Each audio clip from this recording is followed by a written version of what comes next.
Triple A spirituality में आपका हार्दिक स्वागत। आज मैं आपको डॉक्टर श्री नाना साहेब धर्माधिकारी प्रतिष्ठान के बारे में बताने वाला हूँ। ये संस्था जहाँ से शुरू हुई वो जगह थी अलीबाग। अलीबाग के पास में रेवदंडा जो गांव है, उस गांव से जो संस्थापक थे परम पूज्य नाना साहेब धर्माधिकारी, जिन्हें नाना स्वारी नाम से भी पुकारा जाता था, वहाँ से ये सेवा कार्य शुरू किया।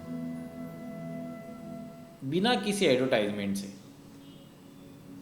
बिना किसी बड़प्पन से, सिंप्लिसिटी से, जो महाराष्ट्र के समर्थ रामदास स्वामी होकर गए, उन्होंने जो ग्रंथ लिखा दासबोध, उसके ऊपर उस ग्रंथ के आधार से प्रवचन दिए जाते हैं, उस ग्रंथ के आधार से ज्ञान दिया जाता है, सेवा धर्म बताया जाता है, बाल संस्कार किए जाते हैं। इनके सत्संगों को बैठक इस नाम से पहचाना जाता है। यानी जहाँ सत्संग चलते हैं उसे बैठक कहते हैं। छोटे बच्चों के लिए अलग दिन, छुट्टियों के दिन बैठक रहती है, यानी सत्संग रहते हैं।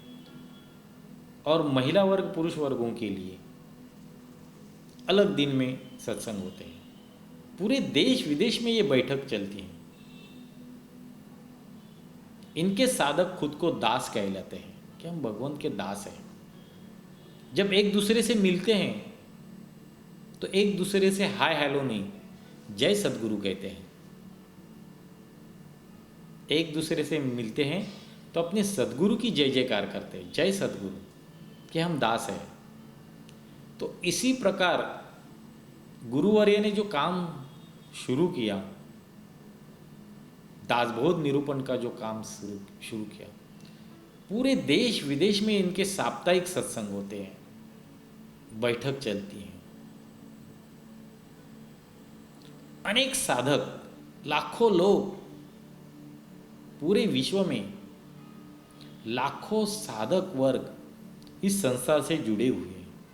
फॉरेन में भी बैठक चलती है और भी सामाजिक उपक्रम, सामाजिक सेवा कार्य इनके द्वारा किए जाते हैं। जैसे वृक्ष संवर्धन, जगह जगह पे वृक्ष संवर्धन किए जाते हैं। गांव गांव संस्कार वर्ग चलाए जाते हैं, बच्चों के लिए संस्कार वर्ग चलाए जाते हैं। और भी समाज में जो एडिक्टनेस है, व्यसन है, बुरी आदतें हैं, शराब पीना, सिगरेट, तंबाकू खाना या और कुछ नशापन करना,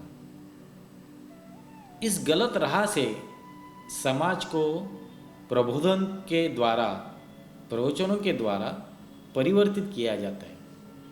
एक निर्व्यसनी समाज, एक नशामुक्त भारत, नशामुक्त समाज का इनका सपना है।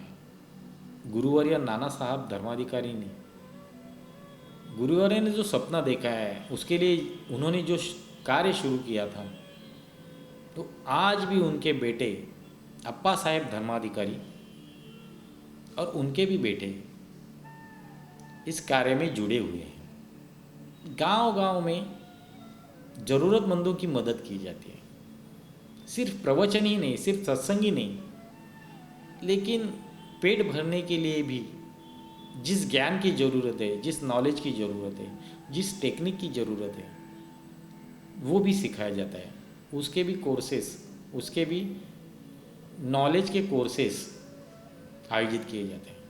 मुख्य रूप से रेवदंडा, अलीबाग, जो रायगढ़ ज़िले में है, महाराष्ट्र के रायगढ़ ज़िले में है, वहाँ पे इनका मुख्यालय है। यानी यहाँ पे वो रहते हैं, उनका घर है, और वहाँ से ही पूरा सेवा कार्य पूरे विश्व में फैला हुआ है। वहाँ से सबको डायरेक्शन मिलती है। एक विशेष दिन में वहाँ पे सब इकट्ठा होते हैं। इस बैठक में, इनके सेवा कार्य में एक डिसिप्लिन है। बिना परमिशन के कोई नहीं आ सकता। पहले गुरुवर्य की परमिशन ली जाती है, उन्हें निवेदन दिया जाता है, फिर उनसे परमिशन मिलती है। परमिशन मिलने के बाद वो मिलने के लिए जा सकते हैं। बिना बताए कोई नहीं जा सकता। जैसे कि आओ जाओ घर तुम्हारा, ये नहीं चलता। यहाँ पे डिसिप्लिन है। और ये होना चाहिए। ट्रिपल ए स्पिरिचुअलिटी को आप सब्सक्राइब करें और आपकी प्रतिक्रियाएं हमें भेजें। धन्यवाद।